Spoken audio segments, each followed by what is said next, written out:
Live from NBC4 in Los Angeles, this is Primetime News LA with Colleen Williams and Chuck Henry. Now, we've got a number of great stories for you tonight, including our big story tonight, which has to do with rock and roll treasures. These are photographs, letters, sheet music, all kinds of things that have never been seen before. Tonight, you're going to see them for the first time, and if you're a Beatles fan tonight, you're in for something truly special. Also, he is one of the top QBs out there, quarterbacks playing for the Chargers, but there's so much more to this guy. Philip Rivers talks football one-on-one with Andy Adler. So let's get right to our big story tonight. And if you ever wanted a reason for saving, scraps of paper, photographs, and things like this, this is the reason you should. Because there is a woman here in Southern California who has been saving this stuff for nearly 4 decades now. And what she discovered, she has an amazing treasure. We call it a rock and roll treasure. Take a look.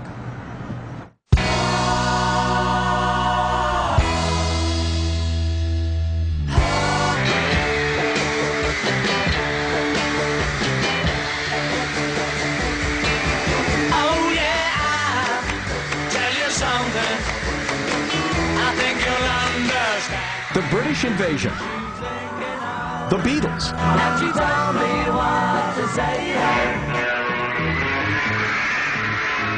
and the Rolling Stones, their music, their fashion, and their swagger.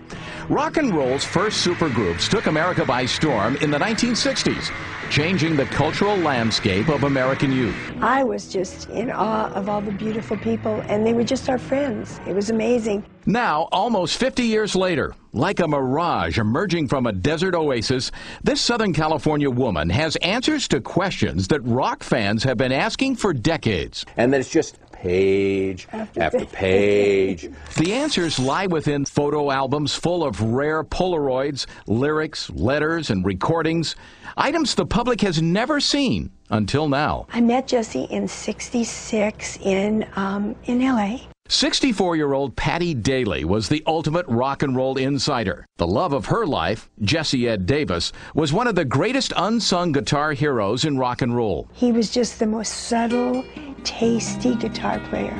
When rock and roll was really happening, everyone loved his playing and sought after him to play on their records. Legends like all the Beatles, members of the Rolling Stones, Rod Stewart, the Faces, and more all enlisted Davis's skill on his trademark Fender Telecaster. I hear him still on the radio. I'll listen to the old stations, and it's wonderful. It makes my heart smile.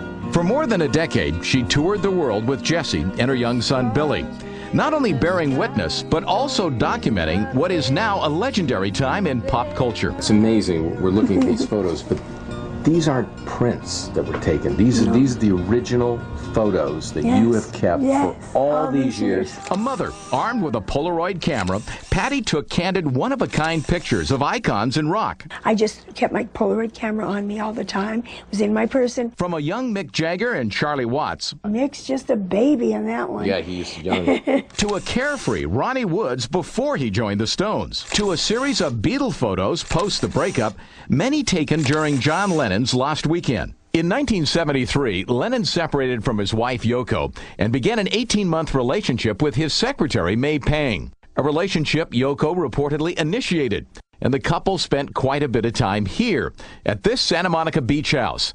Lennon later referred to this time as his lost weekend. This picture is John in the morning at the Santa Monica Beach House having his cup of tea. That's my son played backgammon with Ringo, always out by the pool. But perhaps the rarest set of photos she owns are 2 Polaroids of Paul McCartney playing a piano inside Lennon's beach house in 1974.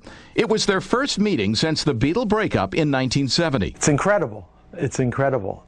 I mean, a lot of these things are things you've only read about. We showed the items to Chris Carter, host of Breakfast with the Beatles, the longest-running Beatle radio program in the United States. Just amazing, I saw a picture of, Mickey Dolenz like climbing up a hill, and, a picture of Keith Moon on the shag carpet. These are rock icons, and these are pictures no one's ever seen. Amazingly, Patty's treasure includes more than just photos.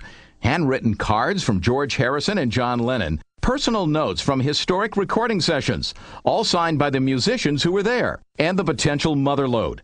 John Lennon's lyrics from his Walls and Bridges recording sessions, including what is believed to be his handwritten lyrics to his only #1 song. Whatever gets you through the night, it's all right. That's John's writing, and it's whatever gets you through the night. So when he was recording the song, he'd be reading off this? Yes, he'd put it in the podium and sing. And then when they were done with the recording session, I just walked by. I love this. She just comes up the podium and...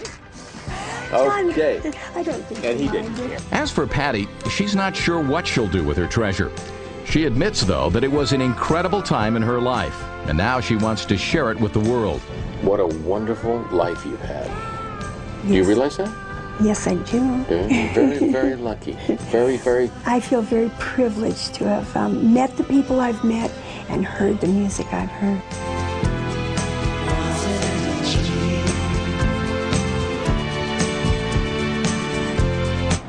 She is such a sweet woman, and Patty and her boyfriend Jesse, they broke up in the kind of late 70s. He continued to play with a lot of great rock and roll bands until his death in 1988.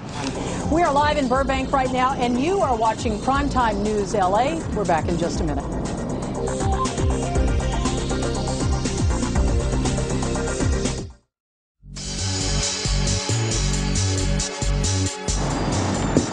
Now, joining us now is Chris Carter of Breakfast with the Beatles, which is on KLOS and Sirius XM satellite radio. First of all, I want to thank you for helping us with the story on the rock and roll treasures. My pleasure. Thanks, My pleasure. It's quite a treasure trove, isn't it? No kidding, it was a treasure trove. People see this and they think it's got to be worth millions. Is it worth that much in terms of money, or is it intangible, what we found here? I think it's worth what it's worth to whoever wants it. You know what I mean? I mean, there are Beatle collectors out there, there are Stones collectors out there, that this might be priceless for them, you know? Hey, Chris, what did you find most interesting? Now, actually, Chris has seen some additional material that you'll see tonight at 11 and again on Monday. Yeah.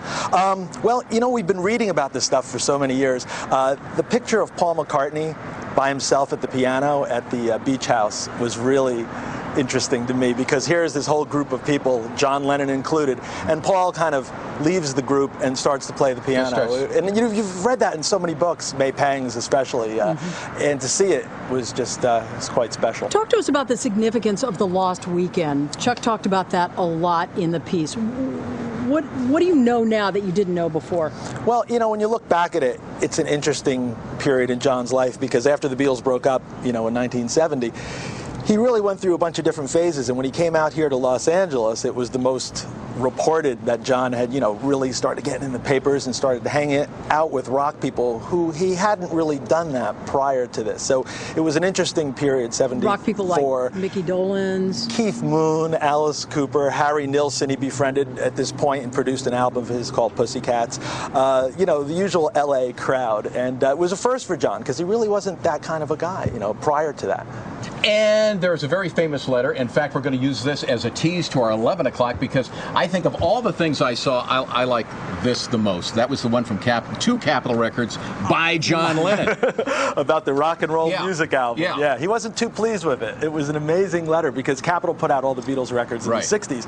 And the Beatles never really knew what they were going to be. Capitol kind of made these titles up. So here he was writing a letter to the same label that put out all the 60s records, saying, you're going to do the same thing to us in the 70s with this god-awful cover. And it turned out to be a terrible cover. Yeah, it really did. It was a bad one. Yeah. Is that the music that Michael Jackson bought? Well, Michael Jackson, bought the entire Beatles catalog. Down the road. Yeah. So, Chris Carter, thank you very, very much for joining us on our show. And coming up tonight at 11, you're going to see more of that letter that we talked about to Capitol Records. Probably my favorite piece out of the entire collection. That's tonight at 11 o'clock. All right, we're going to take a quick break here. We'll be back with more Nate Berkus when we come right back.